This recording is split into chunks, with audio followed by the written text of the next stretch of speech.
আসসালামু আলাইকুম ওয়া রাহমাতুল্লাহ। চলে এলাম বাংলাদেশ অনলাইন হোমিওপ্যাথিক ফোরামের ২১১তম ফেসবুক লাইভে। আপনারা ইতিপূর্বেই জানতে পেরেছেন, আজকে আমরা পাইলস, ফিশার এবং ফিস্টুলা এই তিনটি জটিল রোগের হোমিওপ্যাথিক চিকিৎসা বিষয়ক আলোচনা শুরু করব। আজকে আমাদের এই লাইভের শুরুতেই স্মরণ করছি আমাদের একজন শ্রদ্ধেয় গুরুজন, যিনি গতকাল মৃত্যুবরণ করেছেন। তিনি হচ্ছেন ডাক্তার শাহাবুদ্দিন। তিনি হোমিওপ্যাথিক চিকিৎসার উন্নয়নে তার অবদানকে অত্যন্ত শ্রদ্ধার সাথে স্মরণ করছি এবং তার বিদেহী আত্মার মাগফিরাত কামনা করছি। আজকে বিভিন্ন পত্র-পত্রিকায় আমাদের চিকিৎসা খাতের বিভিন্ন বৈষম্য নিয়ে কথা উঠেছে এবং সেখানে আমাদের হোমিওপ্যাথিক চিকিৎসা ব্যবস্থাকে পাশ কাটিয়ে তাদের স্মরণে ছিল না, এই কথাটি আমাদের নজরে এসেছে। যদি আপনারা এই হোমিওপ্যাথিক চিকিৎসক সমাজ ঐক্যবদ্ধভাবে আপনাদের অবস্থান তুলে ধরতে পারেন, তবে আপনাদের অধিকার আদায় হবে, সেই কথাটি স্মরণ করে আজকের লাইভ শুরু করছি। আপনারা যদি হোমিওপ্যাথিক চিকিৎসার উন্নয়নের জন্য নিজেদের ঐক্যবদ্ধ হওয়ার জন্য নিজেদের মধ্যে চেতনা থাকে, তাহলে আজকে কমেন্ট বক্সে আপনাদের মতামত জানাবেন এবং আমরা আপনাদের মতামতগুলো আমরা জাতির সামনে তুলে ধরার জন্য চেষ্টা করব। আমি আর কথা বাড়াচ্ছি না, আজকের আলোচ্য বিষয়ের উপর আমি স্টুডিওতে চলে যাচ্ছি। আমাদের শ্রদ্ধেয় শিক্ষক, বাংলাদেশ অনলাইন হোমিওপ্যাথিক ফোরামের সম্মানিত প্রধান উপদেষ্টা ডাক্তার মোহাম্মদ নজরুল ইসলাম ভূঁইয়া, তিনি সহকারী অধ্যাপক অব সরকারি হোমিওপ্যাথিক মেডিকেল কলেজ মিরপুর। তিনি বরাবরই সুন্দর আলোচনা করেন। আজকের এই পাইলসের উপর আলোচনাটি আমরা একটু বৈচিত্র্য আনার জন্য চেষ্টা করব। আমরা প্রথমেই স্যারের কাছে চলে যাব। আমরা প্রথমে জানব যে এই পাইলস বলতে আমরা কি বুঝি, পাইলসের কারণ কি, পাইলস হলে আমরা কিভাবে এটার ম্যানেজমেন্ট নেব এবং কিভাবে এটা প্রতিরোধ করতে পারি, এবং চিকিৎসার পাশাপাশি এই রোগের ব্যবস্থাপনাটা কি হবে সেটাও আমরা স্যারের কাছে জানতে পারবো। আমি ইতিপূর্বেই ঘোষণা করেছি, যেহেতু এই তিনটি বিষয়ে অত্যন্ত গুরুত্বপূর্ণ, আমাদের সাধারণ রোগীরা মনে করেন যে পাইলস বলতেই অ্যানাল ফিশার মানেই ফিস্টুলা। আসলে এই তিনটি রোগই মলদ্বারের রোগ, কিন্তু তিনটির বৈচিত্র্য রয়েছে, ওষুধের পার্থক্য রয়েছে এবং রোগ যন্ত্রণা এবং রোগের প্রকৃতিরও বিভিন্ন পার্থক্য রয়েছে। সুতরাং আজকে আমরা প্রথম পর্বে পাইলসের উপর আলোচনা করব। স্যার প্লিজ পাইলসের উপর আপনার সাধারণ একটি আলোচনা দিবেন, যাতে মানুষ বুঝতে পারে এই পাইলস বলতে আমরা কি বুঝি। Sir please. আউযু বিল্লাহি মিনাশ শাইতানির রাজিম। বিসমিল্লাহির রহমানির রহিম। সুপ্রিয় দর্শক শ্রোতা, আমার শ্রদ্ধেয় চিকিৎসক বৃন্দ, আমার ছাত্রছাত্রী বৃন্দ, দূরে নিকটে, দেশে বিদেশে যে যেখান থেকে আমাদের এই গুরুত্বপূর্ণ প্রোগ্রামটি দেখতেছেন, সবাইকে আমার পক্ষ থেকে এবং আমাদের এই বাংলাদেশ অনলাইন হোমিওপ্যাথিক ফোরামের পক্ষ থেকে আপনাদেরকে শ্রদ্ধা সালাম জানাচ্ছি। আশা করি আপনারা সবাই ভালো আছেন। আমিও আল্লাহর রহমতে আপনাদের দোয়ায় ভালো আছি। আলহামদুলিল্লাহ। যে আজকে আমরা যে বিষয় নিয়ে আলোচনা করব, আপনারা দেখেছেন যে মলদ্বারের রোগ, পাইলস, ফিশার, ফিস্টুলা, এই বিষয়গুলি একটা হেডলাইন দিয়ে আমাদের আলোচনা নির্ধারণ করা হয়েছে। তবে আমরা এই জায়গার মধ্যে তিনটা ভাগে ভাগ করেছি। একদিন আমরা পাইলস নিয়ে কথা বলবো, আরেকদিন ফিশার নিয়ে কথা বলবো, আরেকদিন ফিস্টুলা নিয়ে কথা বলবো। আপনাদেরকে প্রথমে আমি স্মরণ করে দিতে চাই, পাইলস, ফিশার এবং ফিস্টুলা সবই যে আপনার মলদ্বারের রোগ কিন্তু বলা যাবে না। যে এই কথাটা বলা যাবে পাইলস মলদ্বারের রোগ। বাট ফিশার এবং ফিস্টুলা দেহের বিভিন্ন অঙ্গ প্রত্যঙ্গে হতে পারে। বড় বড় অঙ্গে, বড় বড় জায়গায় এটা হতে পারে। ফিস্টুলা বিভিন্ন জায়গায় হতে পারে। মলদ্বার তো মেইনলি মলদ্বারের মধ্যে আপনার পাইলস, ফিশার, ফিস্টুলাকেই আমরা জানি।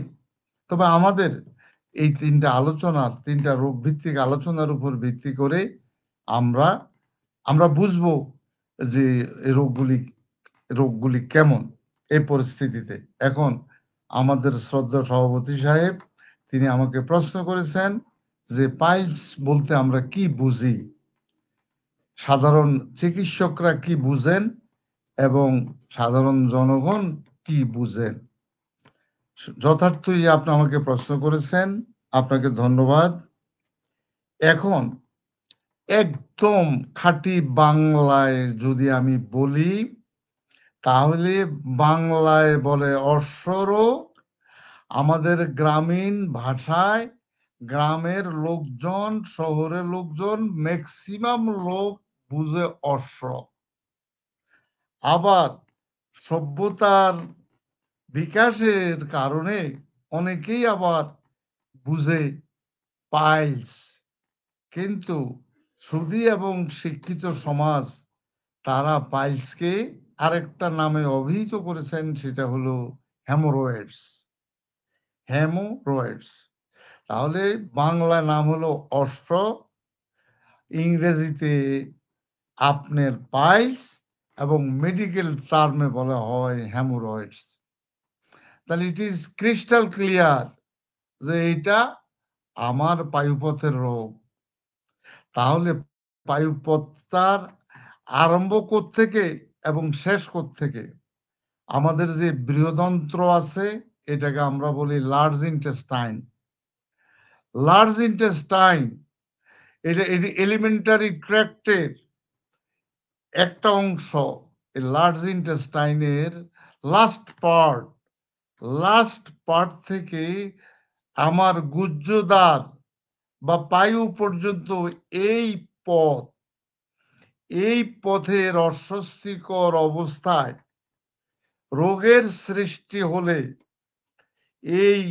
এই রোগটা এটাকে সাধারণত আমরা বলি পাইলস বা অশ্ব।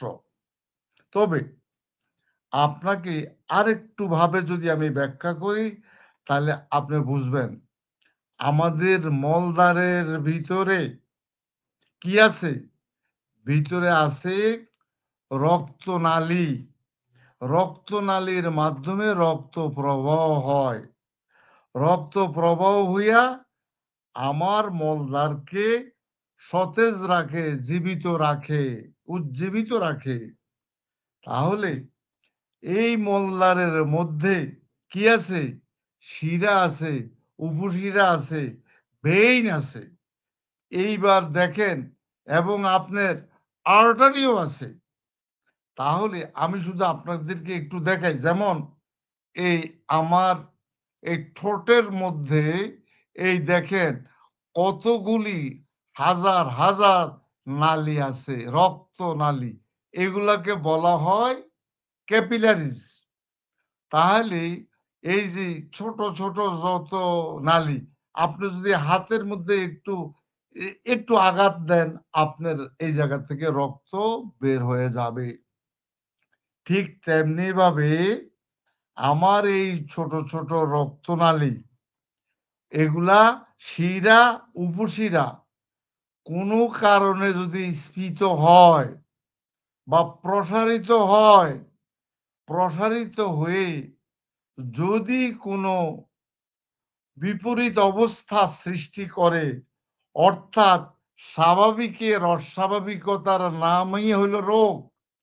আমার এই গুহ্যদ্বারের অস্বাভাবিক যদি অবস্থার সৃষ্টি করে, সেই অস্বাভাবিক অবস্থার সৃষ্টির নামই হলো পাইলস। সৃষ্টির নামটাই হলো পাইলস। তাহলে এই এই পাইলসের এই জায়গায় রক্তবাহী নালীগুলি ক্ষত বিক্ষত হতে পারে। এই জায়গার মাংসপেশি আছে, সেই মাংসপেশিগুলি কোনো কারণে যদি পাতলা হয়ে যায়, পাতলা হয়ে যে ওই রক্তবাহী নালী এবং মাংসপেশি এগুলা আন্ডার প্রেসারে এগুলা মলদার দিয়া বাইরে বেরিয়ে আসতে পারে। ফোল্ডিং ফোল্ডিং বলা হয়, এটা বেরিয়ে আসতে পারে। ইন্টারনালিও থাকতে পারে, এক্সটার্নালিও থাকতে পারে। এই যে আমার রক্তবাহী নালীগুলি অথবা ওই জায়গার মধ্যে মাংসপেশিগুলি পাতলা হইয়া এগুলা আন্ডার প্রেসারের কারণে, অস্বস্তিকর অবস্থার কারণে এগুলা গুজ্জুদার দিয়া বেরিয়ে আসতে পারে এবং ভিতরেও অস্বস্তিকর অবস্থায় সৃষ্টি করে। এই যে প্রদাহিত অবস্থা, এই প্রদাহিত অবস্থার নামই হলো পাইলস। এখন এই পাইলসের বিভিন্ন প্রকার আছে। পাইলস এক্সটার্নাল পাইলস আছে, ইন্টারনাল পাইলস আছে, গ্রেড 1 আছে, গ্রেড 2 আছে, গ্রেড 3 আছে, গ্রেড 4 আছে। স্টার্টিং, মিডল এইভাবে পাইলসকে ভাগ করা হয়েছে। যদি আমরা এক্সটার্নালি চিন্তা করি, বাহ্যিক পাইলস, এই বাহ্যিক পাইলস মানে আমার এই যে একটু আগে আমি বললাম আমার রক্তবাহী নালীগুলি এগুলা যদি অথবা আমার মাংসপেশি, পাতলা মাংসপেশিগুলি এগুলা যদি বেরিয়ে আসে, এগুলা সাধারণত কভারিং অফ দ্য স্কিন দ্বারা এগুলা আবর্তিত থাকে। এগুলা চামড়া ভেদ করে বেরিয়ে আসতে পারে, এসে এই জায়গার মধ্যে আমরা বাংলায় বলি অশ্বের বলি, বাহিরে অশ্বের বলি আকারে এগুলো আমরা পাবো। যখন রোগীদেরকে আমরা জিজ্ঞাসা করব, রোগীরা বলবে যে স্যার আমার রাস্তার মধ্যে মনে হয় যেন বাইরে কি যেন আছে। আপনি যদি দেখেন, স্পষ্টভাবে দেখেন, তাহলে আপনি দেখবেন সেই জায়গার মধ্যে সেমি সলিড অথবা সলিড অথবা নরম তুলতুলে মাংস পেশি অথবা মাংসলো কিছু পদার্থ আপনি সেখানে দেখবেন। সেইগুলা এই অবস্থায় এইগুলি বেশ বেশি যন্ত্রণাদায়ক। রোগীরা আপনাদেরকে বলবে এইগুলি স্যার, এই বাহিরের যেগুলি আসছে এগুলি খুব যন্ত্রণাদায়ক, এগুলা চুলকায়, এগুলা জ্বালা পোড়া করে, কিন্তু এগুলার ব্যথাও প্রচুর। কিন্তু স্যার মজার বিষয় হলো এগুলার মধ্যে তেমন একটা রক্ত দেখা যায় না।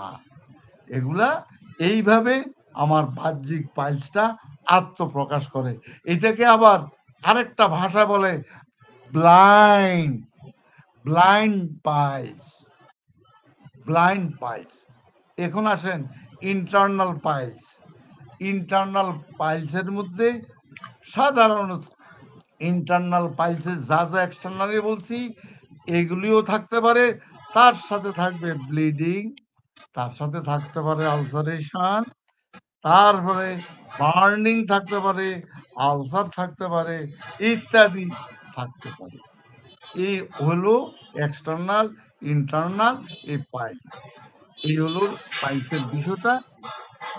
আমি আশা করি আপনাদেরকে কিছুটা ধারণা দিতে পেরেছি। ধন্যবাদ। ধন্যবাদ স্যার আপনাকে।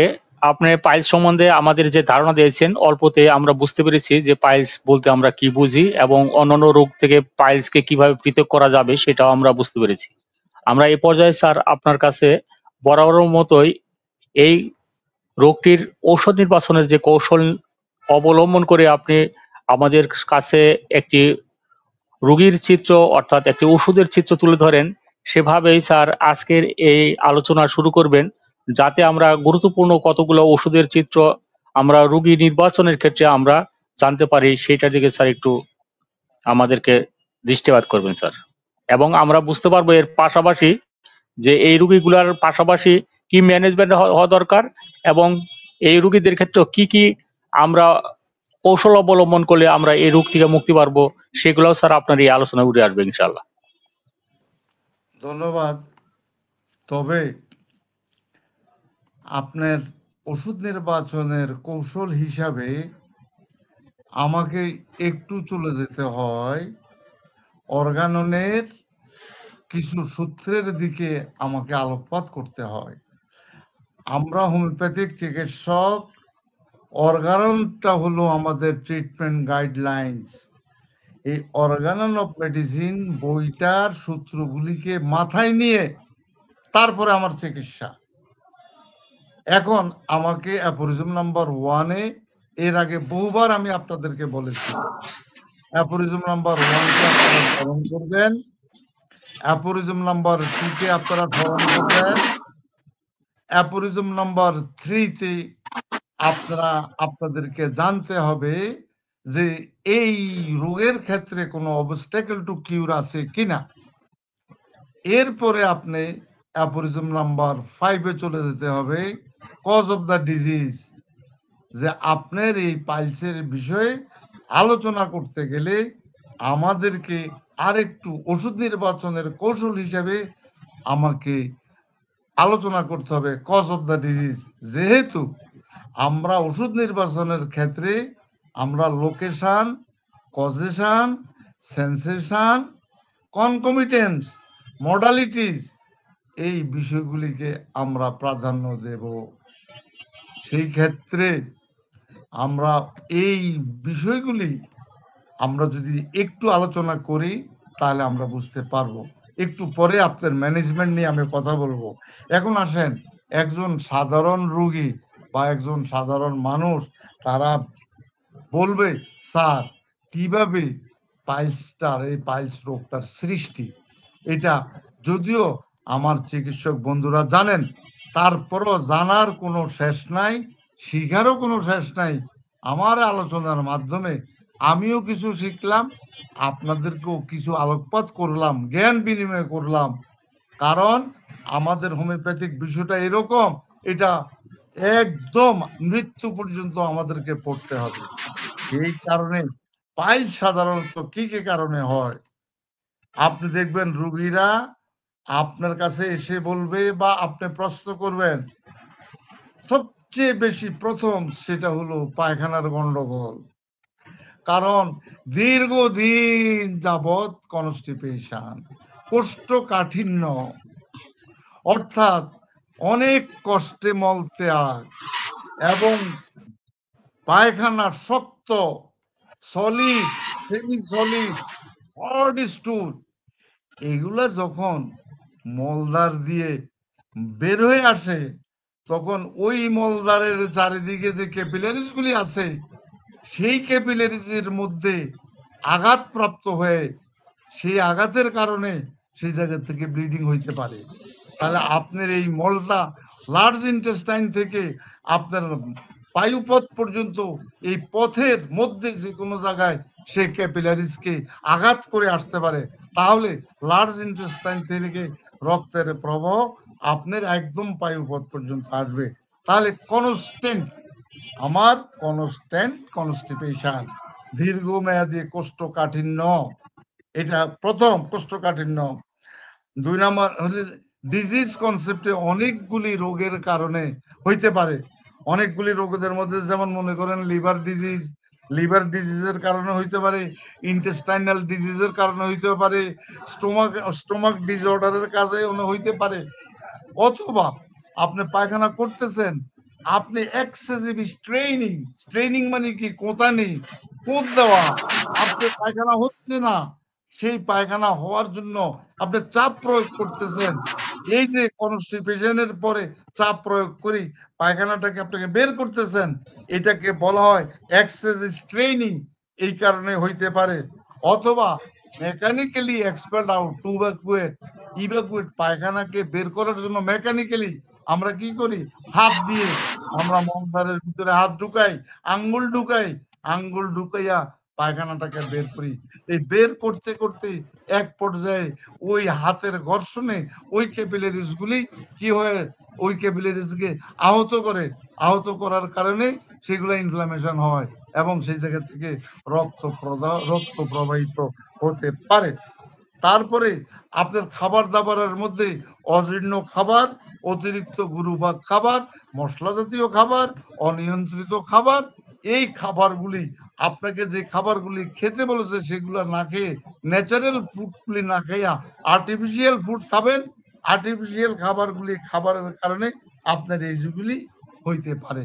অথবা কোনো কারণে স্ট্রিকচার, কোনো কারণে যদি পায়খানার রাস্তা যদি চিকন হয়ে যায়, সেই চিকন নাল দিয়ে পায়খানা বেরোতে পারছে না, সেই জায়গার মধ্যেও আপনার এই স্ট্রিকচারের কারণেও, যে এনাস রেকটামের স্ট্রিকচারের কারণেও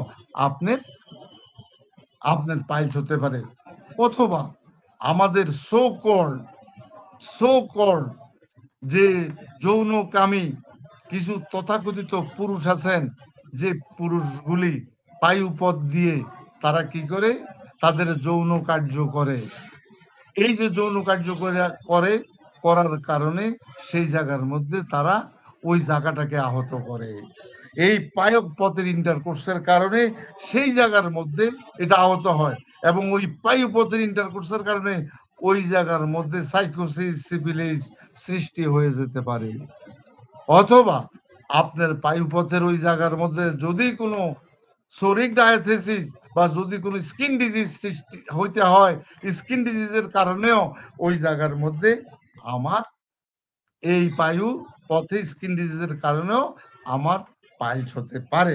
তারপরে অনেকে আমরা এই জায়গায় আমরা কি করি, সুকল মানুষগুলি আমরা অ্যালকোহল খাই, বিয়ার, হুইস্কি, বার্গেন্ডি ইত্যাদি খাই, এবং আমরা আমাদের কি করি ন্যাচারালি কেউ আমরা পায়খানার ইয়েতে বসে, অর্থাৎ পায়খানায় বসে সিগারেট না খেলে পায়খানা হয় না, এবং সিগারেটের ধোঁয়া দিয়ে সিগারেটের দিয়ে ছাই দিয়ে তারা কি করে দাঁত মাজে, এবং বসে বসে তারা সেই জায়গায় থাকে, স্ট্রেনিং করে, আর এইভাবে সিগারেট খেয়ে তারা সেই দৃষ্টিকোণ থেকেও সিগারেটের অতিরিক্ত ধূমপান ইত্যাদির কারণেও হতে পারে, রাত্রি জাগরণ এই কারণে হতে পারে।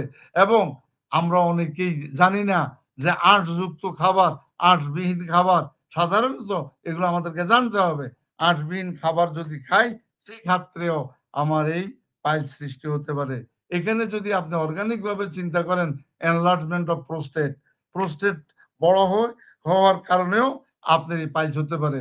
আবার প্রেগনেন্ট মা, আমার গর্ভবতী মায়েরা, তাদের গর্ভের থেকে পিরিয়ড, গর্ভের থেকে আপ টু ডেলিভারি পর্যন্ত অনেক মায়েরা আছেন, অনেক কষ্ট, পায়খানা হয় না, খাবার দাবারে অরুচি, খাবার খেতে পারে না, যার কারণে তাদের এই প্রেগনেন্ট মাদারদের ইরেগুলারিটিস লাইফ এবং ইরেগুলার খাবার দাবার, এবং এই কারণে তাদের মধ্যে পাইলস হতে পারে।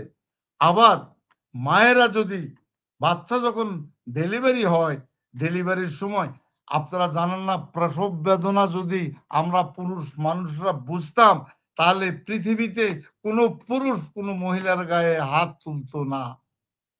পৃথিবীতে এর চেয়ে বড় যন্ত্রণা নাই।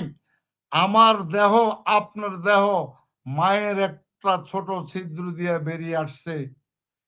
কত মা এইভাবে মৃত্যুর কোলে ঢলে পড়েছে। এইটা কত বড় যন্ত্রণা, তাকে কত বড় প্রেশার দিয়ে আপনাকে দুনিয়াতে পাঠিয়েছে, দুনিয়াতে এনেছে মা। তো সুতরাং ওই কারণেও সেই জায়গায় পাইলস হতে পারে। তো সুতরাং এক্সটার্নাল পাইলস, ইন্টারনাল পাইলস এবং মিক্সড পাইলস, এবং এই জায়গার মধ্যে রক্তবাহী পাইলস, রক্তবিহীন পাইলস, অথবা রক্তের সংমিশ্রণে পাইলস, এই সমস্ত কারণে আমাদের পাইলস হতে পারে। ধন্যবাদ। এখন আসেন, আমাকে যে প্রশ্ন করেছেন সেই প্রশ্নের মধ্যে পাইলসের জন্য আমাদের ম্যানেজমেন্টটা কি, কমপ্লিকেশনটা কি, লক্ষণ কি, আপনারা এর মধ্যে বুঝছেন।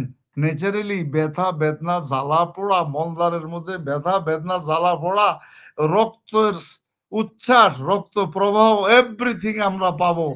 এর সাথে আমাদের এনিমিক ডায়াথেসিস থাকতে পারে, টোটাল বডি পাইলসের কারণে আপনার পাইলস যখন 3rd গ্রেড 4th গ্রেডে যাবে তখন আপনার টোটাল বডিকে অর্গানকে সেটা ক্ষত বিক্ষত করবে। সুতরাং এই অবস্থা থেকে এগুলো হলো। এখন আসেন তার কমপ্লিকেশনের মধ্যে দেখা যাবে যে পাইলসের পরবর্তী কমপ্লিকেশনটা কি, আপনার এনিমিয়া সৃষ্টি হয়ে গেছে, আপনার সিভিয়ার উইকনেস সৃষ্টি হয়ে গেছে, আপনার রেকটাল ক্যান্সার সৃষ্টি হয়ে গেছে, এবং আপনার কন্টিনিউয়াস হেমোরেজ সৃষ্টি হয়ে গেছে, প্লাস আপনার ফিটচুলা হয়ে গেছে। এইগুলা কমপ্লিকেশন। এখন আসেন আমরা উইদাউট মেডিসিন অনেক সময় আমরা কি করি, ম্যানেজমেন্ট দেই। তাহলে ম্যানেজমেন্ট দিতে গেলে আমাদেরকে কি করতে হবে, রোগীদেরকে বলতে হবে দয়া করে যে আপনারা মশলাযুক্ত খাবার পরিহার করুন, আপনারা ন্যাচারাল ফুড খান, আপনারা আর্টিফিশিয়াল খাবার খাবেন না, প্যাকেট জাতীয় খাবার খাবেন না। ফাস্ট ফুড এখন হয়ে গেছে নিত্য খাওয়া। ফাস্ট ফুড থেকে আপনারা নিজকে, আপনাদের ছেলে মেয়েদেরকেও মুক্ত রাখুন, আপনারা নিজেরা মুক্ত হন। রেড মিট খুব কম খান, তেলে ভাজা খাবার খুব কম খান। এই বিষয়গুলি আমাদের রোগীকে বলতে হবে, কারণ management is a part of treatment. আপনি ওষুধও দিবেন, ম্যানেজমেন্ট দিবেন। You can't success without management. আপনি রোগীকে বুঝাতে হবে। পাইলসের রোগীদের ক্ষেত্রে আপনাকে বলতে হবে দুধ এবং দুধ জাতীয় খাবার, এই দুধ জাতীয় খাবার কম খাবেন, এবং এগুলা পাইলসের জন্য ক্ষতিকর। লবণযুক্ত নোনতা খাবার, এই খাবারগুলিও পাইলসের জন্য বেশি খাবার না, স্বাভাবিক খাবারগুলি আপনারা খাবেন। বেশি খাবার খেতে যাবেন না। চা, কফি, বিয়ার, হুইস্কি, বার্গেন্ডি এই সমস্ত পরিহার করবেন। সিগারেট, ধূমপান ইত্যাদি আপনারা পরিহার করবেন। অর্থাৎ আল্লাহ পাকের নির্দেশ মতো ন্যাচারাল ফুডগুলি, আমাদের মেডিকেল সায়েন্সে যেই খাবারগুলিকে অ্যালাউ করে সেই খাবারগুলিকে আপনারা খাবেন। তাহলেই, এবং প্রচুর পরিমাণে আপনারা পানি খাবেন, কুসুম গরম পানি খাবেন, এবং প্রচুর পরিমাণে পানি খাবেন, যাতে আপনার ইজিলি আপনার পায়খানাটা ইভাকুয়েট হয়। এইভাবে আপনারা ধর্মীয় অনুশাসন পর্যন্ত এদেরকে আপনাদের মানতে হবে। এইভাবে আমাদেরকে বুঝাইতে হবে। বুঝানোর পরেই আমরা তাদেরকে ম্যানেজমেন্ট দেব, এবং ম্যানেজমেন্টের পরে ওষুধ দেব। ওষুধের প্রেক্ষাপটে আল্লাহর রহমতে হয়তোবা এই রোগগুলি আশা করি আমাদের হোমিওপ্যাথিক ওষুধে ভালো হবে। ধন্যবাদ।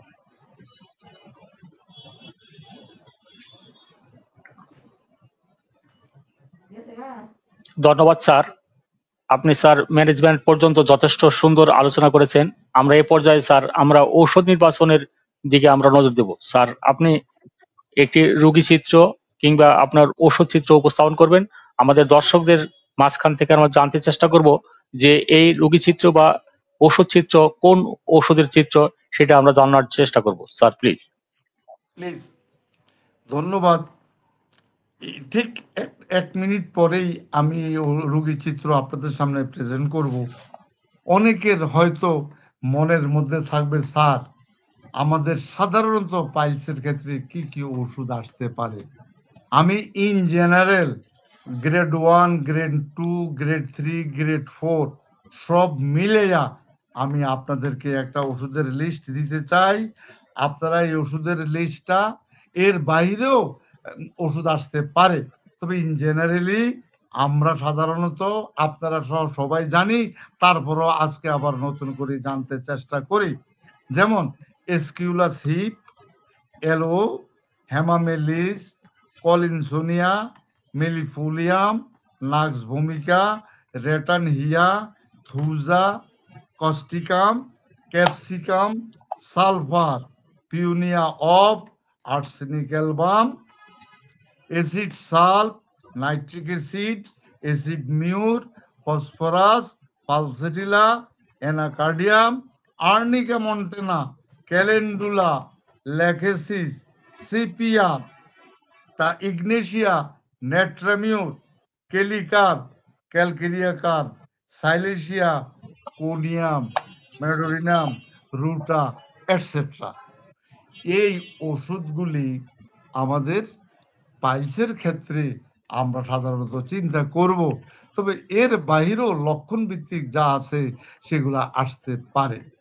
তো যখনই আপনার ইনজুরির ক্ষেত্রে আসবে, তো ন্যাচারালি আমাদের এই জায়গার মধ্যে ইনজুরি মেডিসিন আপনারা জানেন, ইনজুরির জন্য কি কারণে ইনজুরিটা হচ্ছে সে কারণ আমি আপনাদেরকে ব্যাখ্যা করেছি। সেই ব্যাখ্যার প্রেক্ষাপটে আপনারা সেই ইনজুরি ওষুধগুলিও চিন্তা করবেন। এখন আসেন, আমাদের সভাপতি সাহেব গতানুগতিক ধারায় আমরা যেভাবে একটা ওষুধ চিত্র আপনাদের সামনে তুলে ধরে এবং আপনারা ওষুধ বলেন, সেই দৃষ্টিকোণ থেকে আমি আপনাদের সামনে একটু ওষুধ চিত্র আমি 3-4টা ওষুধ নিয়ে আপনাদের সামনে খুব অল্প সময়ের মধ্যে আলোচনা করব। সাপোজ আপনার নিকট একজন পাইলসের রোগী আসলো। পাইলসের রোগী কিন্তু স্বাভাবিক অবস্থায় আপনার কাছে আসবে না। আমরা শুধু এখন চিন্তা করব লোকেশনটা, লোকালাইজড কমপ্লেইনের সাথে আদার্স অ্যাক্সেসরি 2-4টা লক্ষণ নিয়ে ওষুধ নির্বাচন করব।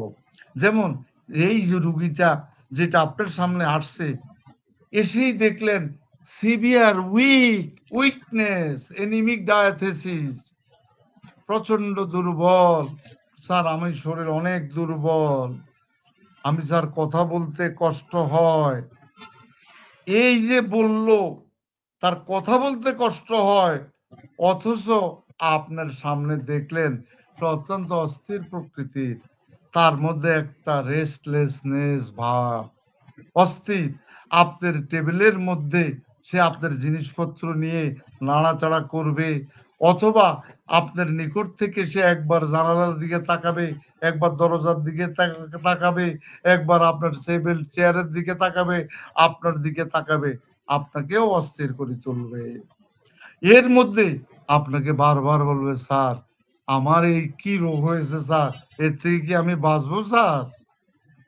তা আমি কি স্যার মরেই যাবো স্যার? স্যার কেউ কেউ বলেছে স্যার আমি নাকি এই রোগে মারা যাব।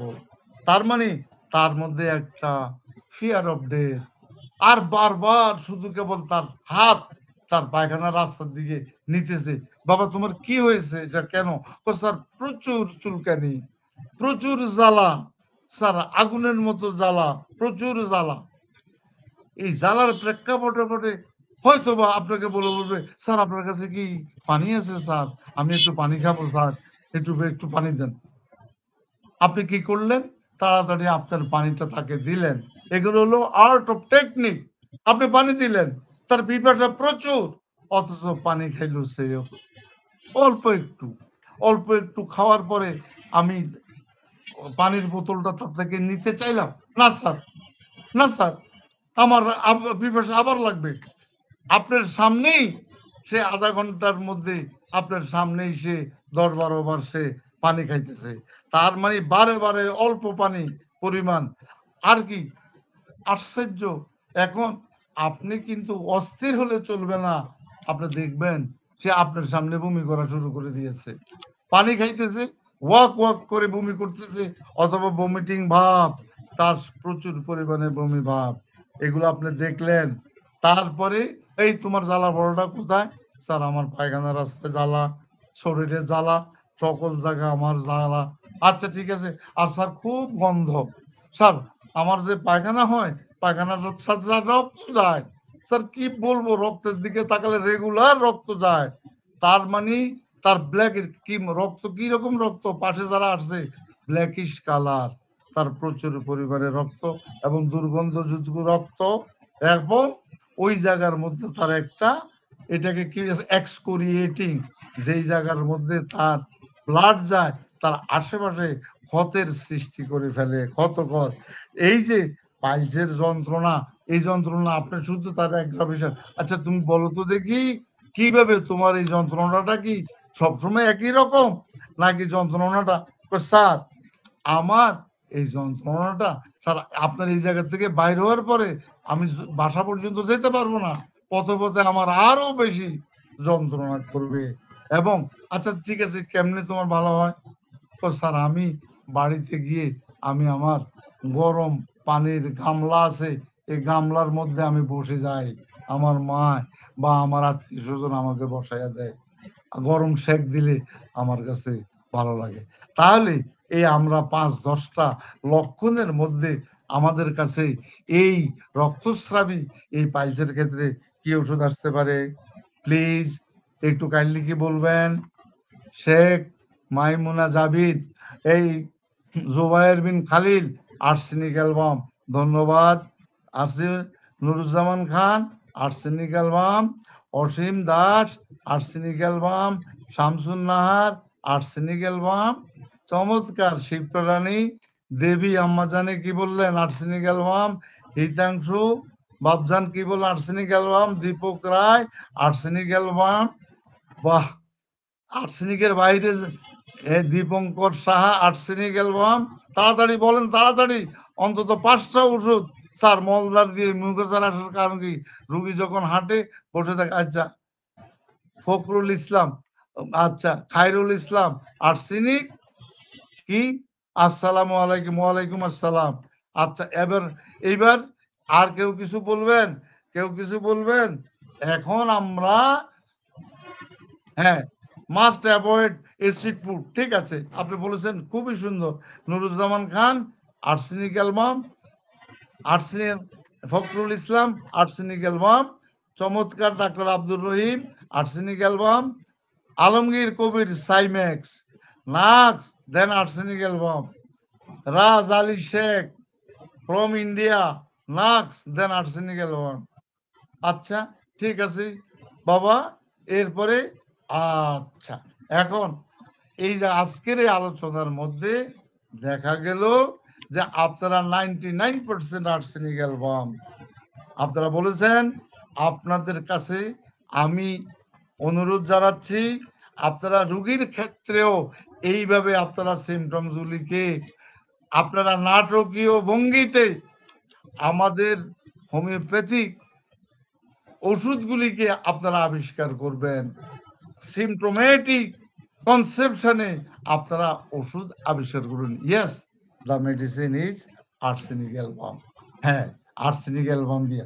এখন আসেন শুনেন, আপনারা যে কমন ওষুধগুলি জানেন, এখন পরবর্তীতে আমি এই কমন ওষুধগুলি সবই আপনারা জানেন, সেগুলো নিয়ে আমি আলোচনা করতে চাই না।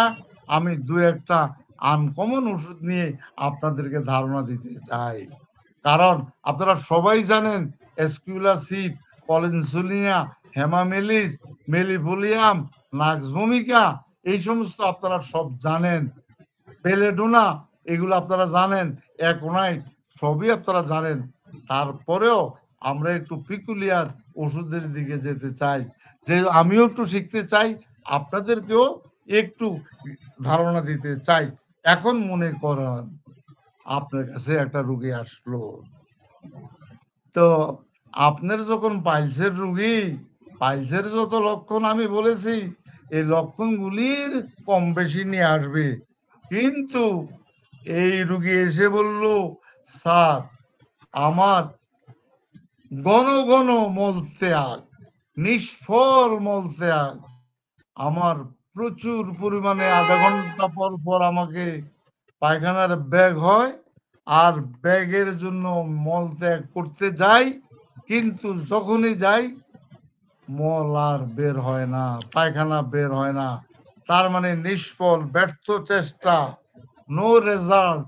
আমার তো স্যার পায়খানা হচ্ছে না। কি যেন স্যার, পায়খানা কেমনে হবে? পায়খানার রাস্তায় মনে হয় যেন কি যেন আটকি আছে স্যার, একটা কি যেন গোজ জাতীয় বা কি যেন একটা কিছু একটা স্যার পদার্থ সে জায়গার মধ্যে আমার পায়খানাটাকে আটকে রেখেছে। আর স্যার আমার পায়খানার রাস্তা একদম তো বলতে পারবে না, বলবে পায়খানার রাস্তা স্যার আমার ওজন লাগে, ভার লাগে। এজ এ রেজাল্ট স্যার কি হয়, আমি যে পায়খানা করতে যাই আমার নিষ্ফল মল। কিন্তু স্যার একটা জিনিস, আমার পায়খানার আগে, পায়খানার সময় পায়খানার পরে স্যার ব্লিডিং, স্যার রক্তস্রাবী, আমার এইটা ব্লিডিং হবে পায়খানায় স্যার, আমি যতই কোতানি দেই পায়খানা বের হয় না, কিন্তু বের হয় রক্ত। এটা before, during and after evacuation. Sir এই রক্ত বের হওয়ার সাথে সাথে আমার মধ্যে পুরা স্যার রক্তহীনতা দেখা দিয়েছে এবং আমার স্যার স্মরণ শক্তি এখন নাই বললেই চলে, লস অফ মেমোরি। এই অবস্থায় আপনি কি ওষুধ দিবেন? প্লিজ একটু বলেন, এই অবস্থায় আপনি কি ওষুধ দিবেন? কি ওষুধ দিবেন? আপনি আপনি অবশ্যই এই ক্ষেত্রে 153 কে আপনি প্রাধান্য দিবেন। আমি এই 5-10টা লক্ষণের মধ্যে ওষুধ চিত্রের আইডেন্টিফাইং পয়েন্ট আমি আপনাদেরকে দিয়েছি, আপনারা একটু বলেন কি ওষুধ দিবেন। হ্যাঁ, নাক্সের অনেকগুলি সিমটমস আছে, জুয়েল শেক শেক, এরপরেও আমরা নাক্স দিব কিনা we may think. Helaluddin nux, nux vomica আপনারা কিন্তু 90% লোক ডাক্তাররা জানেন যে nux is one of the top most medicine for piles. এই ক্ষেত্রে নাক্স হবে কিনা একটু আলোচনায় যাই। Abu Raihan anacardium, Abu Raihan anacardium. আর কি তাড়াতাড়ি বলেন? মামুনুর রশিদ মামুন অ্যানাকার্ডিয়াম, চমৎকার। আর কেউ কিছু বলবেন? হ্যাঁ, এমা কারিয়াম মানে কি? আজিজুর রহমান কি অ্যানাকারিয়াম কি বাংলায় ভুল লিখেছেন? হেলালুদ্দিন চায় না। এরপর একটু তাড়াতাড়ি বলেন, তাড়াতাড়ি 1 মিনিট আপনাদেরকে সময় দিলাম। শিপ্রারানী অ্যানাকার্ডি, শিপ্রারানী অ্যানাকার্ডিয়াম, ইয়েস বলেন। আর কেউ কিছু বলবেন? কেউ কিছু বলবেন? Bimal Haldar anacardium, please.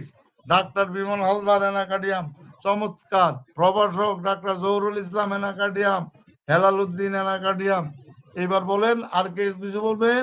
Hitanshu anacardium, Raj Ali, then hypocritic পাইলোরিনোসোড। এটা কি বললেন আমি নিজেও জানি না। রাজ আলী, ডাক্তার মোহাম্মদ আব্দুর রহিম স্যার, রুগীটা একটু অলস। হ্যাঁ, রুগীটা একটু অলস। হ্যাঁ, হিতাংশু শেখর, ইয়েস, রুগী অলস। Hitanshu Shekhar anacardium, Faikul Islam anacardium, please. Okay okay, আমরা ওষুধ ইনশাল্লাহ আপনাদের কাছ থেকে পেয়ে গেছি। আমার চিকিৎসকরা সত্যি আমার চেয়েও বেশি জ্ঞানী, আমি আপনাদের কাছ থেকে অনেক কিছু শিখতে চাই। Yes, the medicine is anacardium, কারণ অ্যানাকার্ডিয়াম এখানে নাক্সের অনেক লক্ষণ, হ্যাঁ অনেক লক্ষণ নাক্সের আছে, but the medicine is anacardium. এবার আসেন আমরা আরেকটা ওষুধ নিয়ে আপনাদের সামনে রোগী চিত্র তুলে ধরতে চাই। শুনেন, রোগীগুলাকে আপনারা বইতে পড়ে নিজের ভাষায় নিজের অঙ্গভঙ্গির মাধ্যমে আমরা রোগী চিত্রটাকে প্রেজেন্ট করব।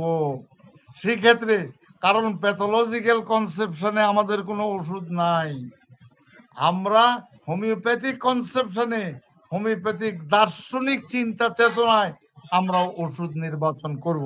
এবার আসেন, আপনার কাছে রুগী আসলো, আপনার কাছে রুগী আসলো, সেই রুগীটা আপনার আউটলুকিং এ কি দেখলেন? ফ্যাট, ফ্যাট, ফ্লেবি, ফ্লেশি, এগুলা দেখলেন। আর কি দেখলেন? এই রুগী চুপচাপ, সানারা রেবায়নাকার্ডিয়াম, থ্যাংক ইউ মা। আচ্ছা, ফ্যাট, ফ্লেভি, ফ্লেশি দেখলেন। আর কি দেখলেন? রোগী কথা বলে না, আপনার সামনে বসে আছে অথচ কথা বলে না। কি রে বাবা কি? ও মা, এখন আমি দেখি রুগীটা, রুগী তো না রুগিনী, ইনি রুগিনী। এই রুগিনীর ওষুধ এখন নিয়ে কথা বলবো। উনি অলস, কথা বলে না।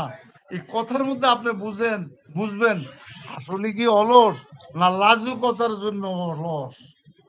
আপনি দেখলেন না, লাজুক না, সে অলস।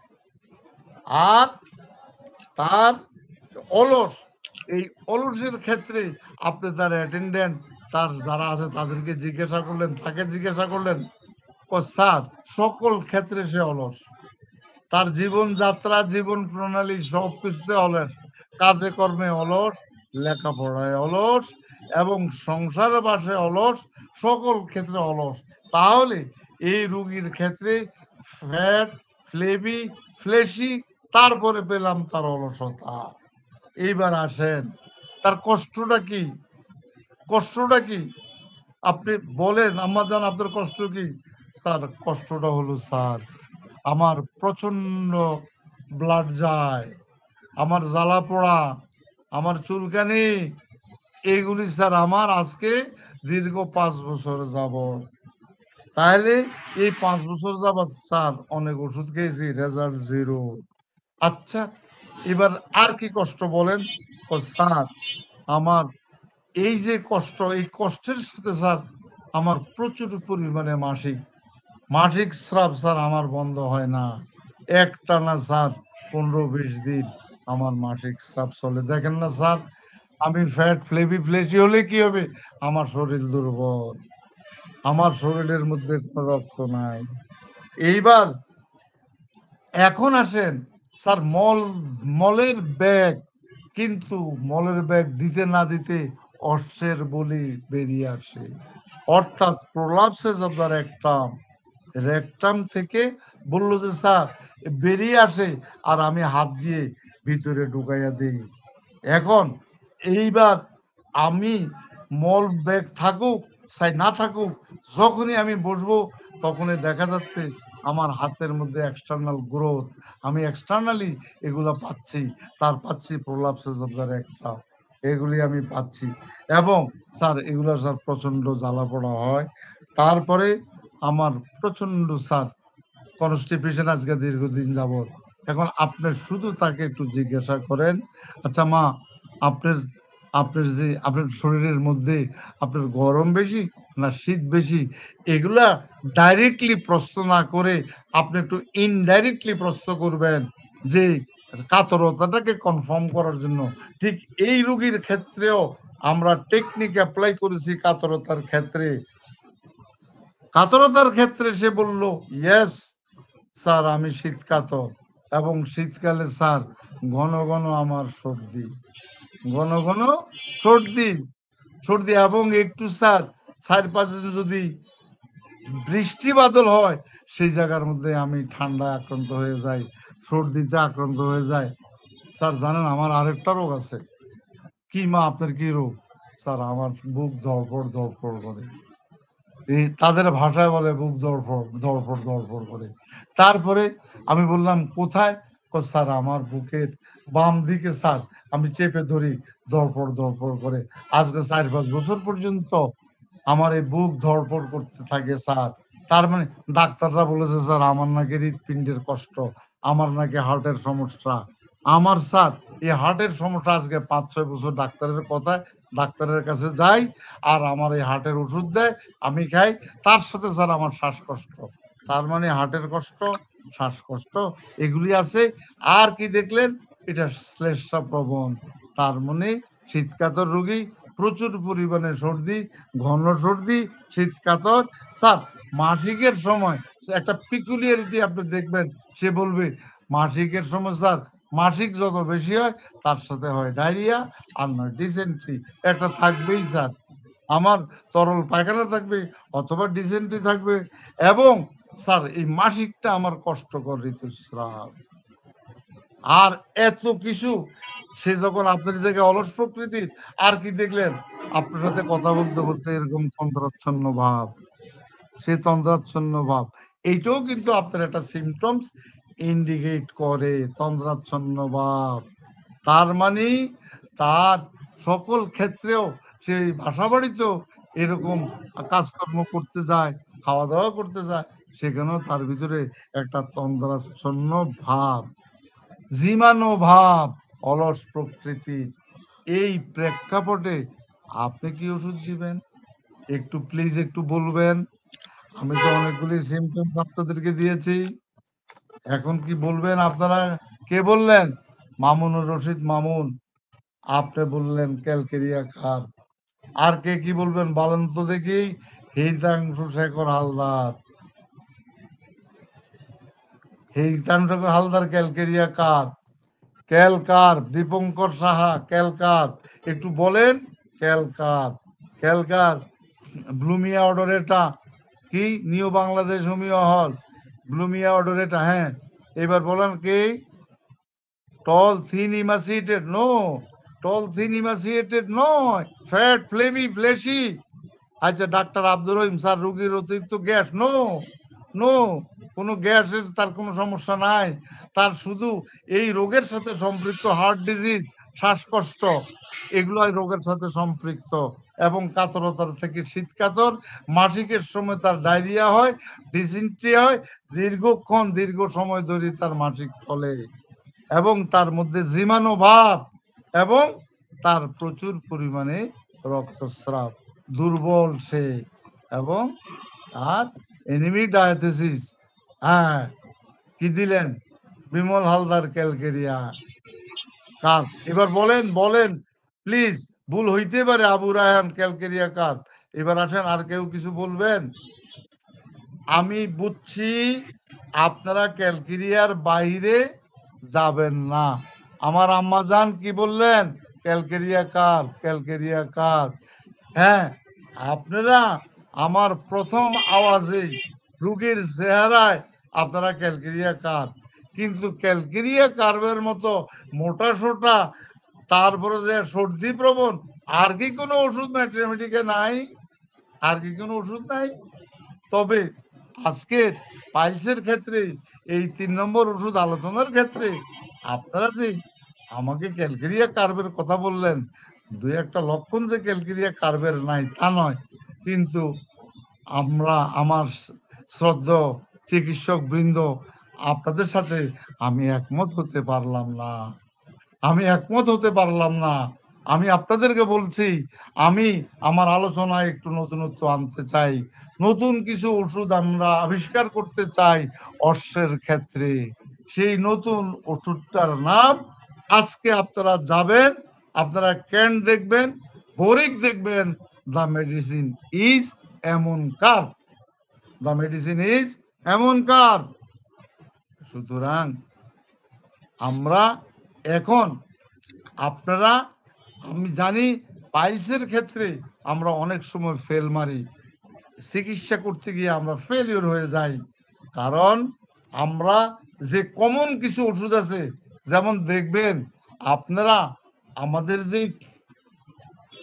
এই এই রাইটারের নাম আমি এই মুহূর্তে বলে গেছি, এনসি ঘোষ। দেখেন, এনসি ঘোষের মধ্যে পাইলসের ক্ষেত্রে আলোচনা করতে গিয়ে আমি ওনাকে শ্রদ্ধার সাথে স্মরণ করতে চাই, এবং উনি যে একজন জ্ঞানী লোক, এই ওনার জ্ঞানকে আমি শ্রদ্ধা করতে চাই। এনসি ঘোষের জ্ঞানের গভীরতা অনেক বেশি। তিনি এই বইটা লিখেছেন এনসি ঘোষ। তিনি পাইলসের ক্ষেত্রে কি বললেন? তিনি বললেন, সকালে তোমরা সালফার দাও, রাত্রে দাও নাক্স ভূমিকা। নাক্স দিয়া স্টার্ট করো, এবং নাক্স দিয়ে স্টার্ট করো, পরের দিন সালফার, এইভাবে চালাও, রাত্রে থেকে স্টার্ট করবা। ওনার এই বক্তব্যের সাথে আমি একমত হইতে পারলাম না। উনি আবার বলেছেন যে অনেকগুলি রুগী পাইলসের ক্ষেত্রে ভালো হয়, এবং আমার ডাক্তার, কিছু কিছু ডাক্তার বন্ধু তাই আমাকে বিগত দিনে বলেছেন। আমি বললাম যে নো, নো, আমাদের অনলি ওয়ান মেডিসিন, আমাদের একটা ওষুধ, কোনটা সকালে সালফার, রাত্রে নাক্স, নো, ওষুধ হবে অনলি ওয়ান মেডিসিন। আজকের আপনারা আলোচনায়ও আপনারা কেউ বলেছেন ইউ স্টার্ট উইথ নাক্স দেন এটা, নো, আপনার ওষুধ হবে only one medicine. That's why I do respect, আমি এনসি ঘোষকে রেসপেক্ট করি। ওনার জ্ঞানের কাছে আমি কোনো রকম যোগ্যতা আমার নাই, কোনো যোগ্যতা নাই। আমি শুধু একমাত্র হানেম্যানকেই আমার সামনে নিতে চাই, এবং হানেম্যানের আদর্শ আমাদের চিকিৎসা বিজ্ঞানের ক্ষেত্রে তিনি যে আমাদের গাইডলাইন দিয়েছেন অর্গানন অফ মেডিসিন, এর বাইরে অর্গাননের আলোকে যেই ওষুধ আসবে তাই আমরা দেব, এর বাইরে আমরা কিছু শুনতে চাই না। আমরা ওষুধ নির্বাচনের ক্ষেত্রে ম্যাথমেটিকা, অর্গানন এবং ক্রনিক ডিজিজ আমরা এগুলা প্রথম প্রাধান্য দেব। দেন আমরা কম্পিউটারকে দিব, ল্যাবরেটরিকে দিব, প্যাথোলজিকে দিব। আপনারা ডিজিজ কনসেপ্টে আপনারা ওষুধ নির্বাচন করবেন না। পাইলসের ক্ষেত্রে ডিজিজ কনসেপ্টে বহু ওষুধ আছে, এগুলা মাথায় নেন, কিন্তু ওষুধ নির্বাচন করবেন আমাদের ট্রিটমেন্ট গাইডলাইন অনুসারে। ধন্যবাদ। আমার হাতে বোধহয় আলোচনার জন্য আর কোনো সময় নাই, কিন্তু আপনাদেরকে লাস্ট বলে যাই, এই জায়গার মধ্যে আমাদের সাইকোটিক মায়াজমের কারণে ওষুধ হতে পারে। যেমন আমি বলেছি বায়ুপথে আপনাদের যে বায়ুপথে যে আমরা অবৈধ মেলামেশা, সেই মেলামেশার কারণে সেখানে এসটিডি, সেক্সুয়ালি ট্রান্সমিটেড ডিজিজের কারণে সেখানে সাইকোটিক হইতে পারে, সাইকোসিফিলিটিক হইতে পারে। সেই ক্ষেত্রে যে মার্সল হবে না তা নয়, নাইট্রিক অ্যাসিড হবে না তা নয়, তারপরে সিপিলিনাম হবে না তা নয়, সালিসিয়া হবে না তা নয়। অবশ্যই আপনার মনের কষ্টের কারণে আপনার যে এই জায়গার মধ্যে পাইলস হয়ে গেছে, সেই ক্ষেত্রে ইগনিশিয়া হবে না, এটা অস্বীকার করার কোনো জো নাই। মনের কষ্টে নেট্রামিউর হবে না, অবশ্যই নেট্রামিউর হবে। নেট্রামিউর পাইলসের ক্ষেত্রে বিশাল একটা ঔষধ, ইগনিশিয়া পাইলসের ক্ষেত্রে বিশাল একটা ঔষধ, এবং সালফারের ভূমিকা আরো বেশি। আপনার অশ্বের জায়গায়, পায়খানার রাস্তায়, অথবা আপনার শরীরের কোনো জায়গায় যদি আপনার শরীর ডায়াথেসিস সৃষ্টি হয়ে যায়, আপনার যদি বিসি পাসরা এগুলি হয়ে যায়, এবং সালফারের রোগীগুলির আউটলুকিং যদি আপনারা দেখেন, কাতরতা দেখেন, ওয়াই নট, সালফার হবে। তাই জাস্ট আপনাদেরকে একটু ধারণা দেওয়ার জন্য আমার এই আলোচনা। দয়া করে আপনারা অর্গাননকে শপথ বাক্য হিসাবে নেবেন, আপনাদের মেইন অস্ত্র। শপথ বাক্য নিয়ে অ্যাপ্রুভ নাম্বারগুলিকে মাথায় ঢুকাবেন, ঢুকাইয়া সেই অনুসারে চিকিৎসা করবেন। ইনশাল্লাহ আপনারা হয়ে যাবেন কোনো এক সময় এক একজন হানেম্যান। আমরা হানেম্যানের সৈনিক, আমরা উত্তরসূরি, আমরা যোগ্য উত্তরসূরি হতে চাই। আমরা লেখাপড়ায় নিজদেরকে, আমরা আমাদের মাথা বিদ্যা বুদ্ধিকে আমরা হোমিওপ্যাথির জ্ঞানের সাথে সম্পৃক্ত করতে চাই। ধন্যবাদ। ধন্যবাদ স্যার। আজকে আপনি অল্প সময়ের মধ্যেই আমাদের হেমোরয়েড বা পাইলসের উপর যে আলোচনা করেছেন, এটা অত্যন্ত গুরুত্বপূর্ণ। আমি আজকের এই ফেসবুক লাইভের প্রথমে বলেছিলাম যে আমাদের হোমিওপ্যাথিক চিকিৎসা উন্নয়ন বিষয়ক অনেক প্রশ্ন থাকে, অনেক প্রতিকূলতা থাকে, এবং অনেক সংগ্রাম এবং ত্যাগের বিনিময়ে আমাদের হোমিওপ্যাথিক চিকিৎসা বাংলাদেশে প্রতিষ্ঠা লাভ করেছে, এবং ভবিষ্যতে প্রতিবন্ধকতার সৃষ্টি হচ্ছে, এবং সেটাকে উত্তরণের জন্য সকল হোমিওপ্যাথিক চিকিৎসকদের সোচ্চার হওয়ার প্রয়োজন রয়েছে। ঠিক আমরা বাংলাদেশ অনলাইন হোমিওপ্যাথিক ফোরামের পক্ষ থেকে আমরা নিরলসভাবে শিক্ষামূলক অনুষ্ঠান পরিচালনা করি, এবং সেখানে আমরা হোমিওপ্যাথিক চিকিৎসা বিষয়ক বিভিন্ন কথাগুলো বলে থাকি, কিন্তু হোমিওপ্যাথিক চিকিৎসকদের মধ্যে সচেতনতা, ঐক্য এবং সোচ্চার হওয়ার যে মনোমানসিকতা, সেটার ঘাটতি থাকার কারণে আমরা সেই বিষয়ে আলোচনা করতে বেশি একটা উৎসাহিত হই না, যে কারণে অনেক বন্ধুই আমাকে আক্রমণ করে কথা বলেন। আজকেও আমাকে অনেক স্ক্রিনশট পাঠিয়েছেন যে আমরা হোমিওপ্যাথিক চিকিৎসা বিষয়ক প্রতিকূলতার সম্বন্ধে কথা বলি না, আমরা এই হোমিওপ্যাথিক চিকিৎসা শিক্ষা কাউন্সিলের যে বর্তমান অবস্থা সেটা নিয়ে কেন কথা বলছি না, সে কথাগুলো আসে। কিন্তু এই 2, 4, 5 জন প্রতিদিনই আমাকে শুধু মেসেজ করবেন আর আপনারা বলবেন যে এই বিষয় নিয়ে আলোচনা করবেন, সেই বিষয়টা কোনোভাবে আমরা গ্রহণ করতে পারছি না। এই কারণে যদি আজকে আপনারা এই বিষয়টার উপর অতি উৎসাহিত হন, তাহলে আমি কমেন্টস বক্সে দেখবো যে কতজন আমাদের এই বিষয়টার উপর আলোচনা পছন্দ করেন। এই অনুযায়ী আমরা পরবর্তীতে ইনশাআল্লাহ আলোচনা নিয়ে আসবো। প্রিয় বন্ধুরা, আজকে আমাদের এই পাইলসের উপর যে আলোচনা হয়েছে, আমরা ইতিপূর্বেই ঘোষণা করেছি আমরা 3টা পর্বে এই পাইলস, ফিশার এবং ফিস্টুলা বিষয়ে আলোচনা করব। আমাদের পরবর্তী এপিসোডে অবশ্যই ফিশারের উপর আলোচনা করবেন।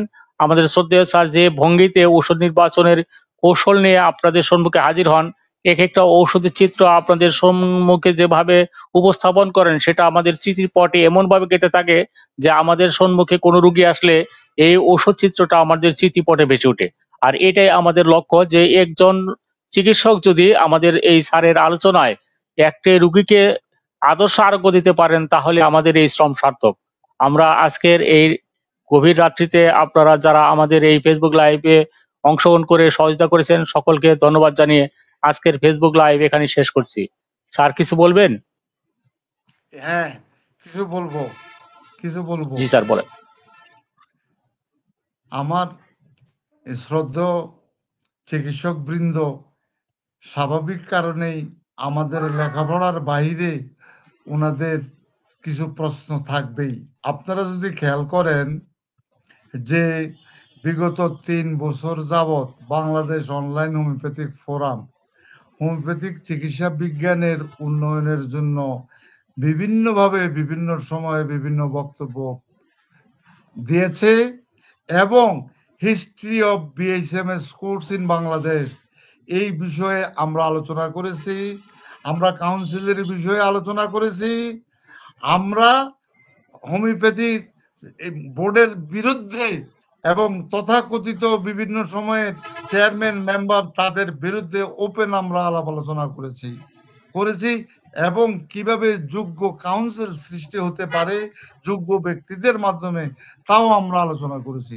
ইনশাআল্লাহ আমরা আগামীতেও করব আলোচনা, তবে আমাদের আলোচনার 90% আলোচনা থাকবে শিক্ষামূলক আলোচনা। আজকে আমি আপনাদেরকে আমাদের ইয়াকুব আলী সরকার সাহেব যে মানুষটার কথা বললেন, ডাক্তার মোহাম্মদ শাহাবুদ্দিন মিয়া, আমি 3 জন মানুষকে নিয়ে একটু কথা না বললে আমি অকৃতজ্ঞ থেকে যাবে। আপনাদেরকে প্রথমেই একটা খুশির সংবাদ দিয়ে আমরা মৃত ব্যক্তিকে নিয়ে একটু কথা বলবো। খুশির সংবাদ হলো আমাদের একজন শ্রদ্ধাভাজন ডাক্তার মোস্তফা, ওনার ডাইনে বামে কি আছে এটা জানার দরকার নাই, তিনি গতকাল পর্যন্ত তিনি ছিলেন সরকারের যুগ্ম সচিব, তিনি একজন হোমিওপ্যাথিক ডিপ্লোমা ডাক্তার। 2017 সনে তিনি রিটায়ার্ড করেছেন যুগ্ম সচিব হিসাবে। ওনার সাথে আমার প্রতি শুক্রবারে দেখা হয় এবং উনি বাংলাদেশ অনলাইন হোমিওপ্যাথিক ফোরামের একজন নিয়মিত দর্শক। বিগত পতিত সরকারের কারণে তার সমস্ত 2017-তে আগে যে যুগ্ম সচিব ছিলেন তিনি আর প্রমোশন পান নাই, তার জুনিয়ররা অতিরিক্ত সচিব হয়ে গেছেন। গতকালকে এই অন্তর্বর্তীকালীন সরকারের সুবাদে আমাদের সেই প্রিয় ব্যক্তি ডাক্তার মোস্তফা তিনি হয়ে গেছেন অতিরিক্ত সচিব এবং উইথ রেট্রোস্পেক্টিভ এফেক্ট, মানে ভূতাপেক্ষভাবে উনি অতিরিক্ত সচিব। আজকে তিনি অতিরিক্ত সচিব পদে যোগদান করেছেন। যাওয়ার আগে আমাকে বলেছেন আমরা বাংলাদেশ অনলাইন হোমিওপ্যাথিক ফোরামের পক্ষ থেকে সেই শ্রদ্ধেয় ডাক্তার মোস্তফা সাহেবকে আমরা ধন্যবাদ জানাচ্ছি। আমরা ধন্যবাদ, আমাদের জন্য খুশির খবর। 2 নম্বর, আমার একজন পরমাত্মীয় ইঞ্জিনিয়ার ইনামুল হক সাহেব, তিনি সরকারের অনেক বড় মাপের একজন কর্মকর্তা ছিলেন, ইঞ্জিনিয়ার ছিলেন, কোন একটা ডিপার্টমেন্টে তিনি প্রধান ছিলেন। বর্তমানে তিনি ওয়াশিংটনে আমেরিকাতে তিনি অবস্থান করছেন। তিনি হোমিওপ্যাথিক ডিগ্রিধারী কোনো চিকিৎসক নন, বাট ডিগ্রিধারী চিকিৎসক চেয়েও ওনার হোমিওপ্যাথিক চিকিৎসা বিজ্ঞানের প্রতি তার ভালোবাসা আমাকে গত পরশুদিন উনি জানিয়েছেন এবং আমি জানি যে এই হোমিওপ্যাথিক চিকিৎসা বিজ্ঞানের উপরে ওনার ভালোবাসা অনেক। উনি ওনার ফ্যামিলিতে অনেক এমবিবিএস ডাক্তার, সেই ডাক্তাররা ওনার ছেলে জন্ডিস ভালো করতে পারে নাই, মৃত্যুর দুয়ারে নিয়ে গেছে। উনি চ্যালেঞ্জ করে ওনার ছেলেকে রক্ষা করে ওনার ছেলেকে যাইতে দেন নাই। তিনি আরো 2 জন হোমিওপ্যাথিক ডাক্তারকে এনে ওনার ছেলের ওষুধ নির্বাচন করেছেন। ওই ডাক্তাররা টেলিডুনিয়াম 3 দিনের দিন ওনার ছেলে ভালো হয়ে গিয়েছেন। আজকে আমাদের এই লাইভ প্রোগ্রামে তিনি যুক্ত আছেন। ওনার নাম ইঞ্জিনিয়ার ইনামুল হক সাহেব। ধন্যবাদ ইঞ্জিনিয়ার ইনামুল হক সাহেব। এবার আসেন ডাক্তার আমাদের শাহাবুদ্দিন সাহেব। শুনেন, তিনি অতিরিক্ত সচিব পদমর্যাদার মানুষ এবং ওনাকে কৃষিবিদ বলা হয়। কৃষি বিশ্ববিদ্যালয় থেকে তিনি তার মাস্টার্স করেছেন এবং পরবর্তীতে ডিপ্লোমা করেছেন। ডিপ্লোমাতে হোমিওপ্যাথিক ডিপ্লোমাতে প্রত্যেক বর্ষই তিনি ফার্স্ট হইতেন। প্রথম বর্ষ, দ্বিতীয়, তৃতীয়, চতুর্থ ফার্স্ট হইতেন। তিনি আজ থেকে বছর 5 আগে একদিন হঠাৎ করে আমাকে ফোন করলেন। আমাকে ছোট ভাইয়ের মতো জানেন, তিনি 86 বছর বয়সে মারা গেছেন। যে আমাকে ফোন করে বলে যে নজরুল, তুমি এখন আমার বাসায় আসো। আমি বললাম কেন রে ভাই? ও আরে ভাই, তোমার সাথে যে জাতীয় অধ্যাপক ইব্রাহিম সাহেবের সাথে এত বড় সম্পর্ক, এটা তো আমি জানতাম না। আমি বললাম কেমনে জানলেন? কয় আজকে নিউ মার্কেটের ফুটপাত দিয়ে যাচ্ছি, এমন সময় দেখি যে জাতীয় অধ্যাপক ইব্রাহিম সাহেবের জীবনী নিয়ে একটা বক্তব্য। আমি জীবনী নিয়ে ওনার বইটা উল্টাতে গিয়ে দেখি ইব্রাহিম সাহেব বনাম হোমিওপ্যাথিক চিকিৎসা। ওই হোমিওপ্যাথিক চিকিৎসার সাথে ইব্রাহিম সাহেব, ওর ভিতরে তোমার নাম দেখি। আমি বললাম তাই নাকি? ভাই প্লিজ, আমি তোমার জন্য বইটা রেখেছি ভাই, তোমার প্রতি কৃতজ্ঞ, তুমি বইটা নিয়ে যাও। তারও 3 মাস 6 মাস আই এম নট ইন্টারেস্টেড, আমার কোনো ইন্টারেস্ট ছিল না বইটা রিসিভ করা। সেই বইটা শেষ পর্যন্ত উনি আরো 3 বার ফোন করেছেন, আমি সেই বইটা রিসিভ করেছি। তো এই প্রথম তখন আমি দেখলাম যে ইব্রাহিম সাহেবের সাথে হোমিওপ্যাথিক চিকিৎসা বিজ্ঞানের সম্পৃক্ততা, সেখানে ভুলক্রমে আমার নামটা সেই জায়গার মধ্যে চলে আসছে। তাই ওনার প্রতি কৃতজ্ঞ। এবং আজ থেকে 15 দিন আগে উনি আমাকে ফোন করে জানিয়েছেন, ভাই নজরুল, আমি একটু কাউন্সিল দেখে যেতে চাই। আমি বললাম ভাই ইনশাল্লাহ হয়তো হয়ে যাবে, আপনি দোয়া করেন।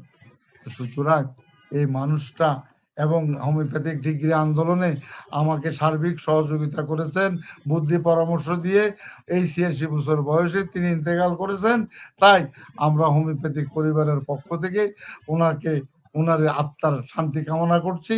আজকে যায় দিন পত্রিকা, মুক্ত খবর, এই পত্রিকায় অনেকগুলি নিউজ ওনারা এসেছেন।